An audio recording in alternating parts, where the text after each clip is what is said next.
हर हवा तूफान ना होला, चूहा कबो बलवान ना होला।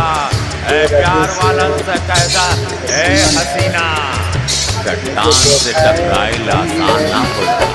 प्रीत के रीत को चाहे न जानी, दिल में तू हमारा समा जानी, दिल में तू हमारा समा जानी।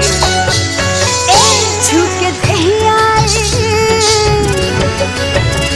छूके दहिया ई काला महसूस ए राजा मन खुश हो जाए। पीला पीला जवनिया के जूस ए राजा मन खुश हो जाए।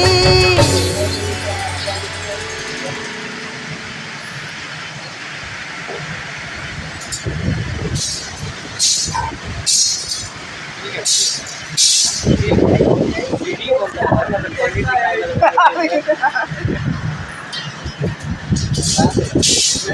बना के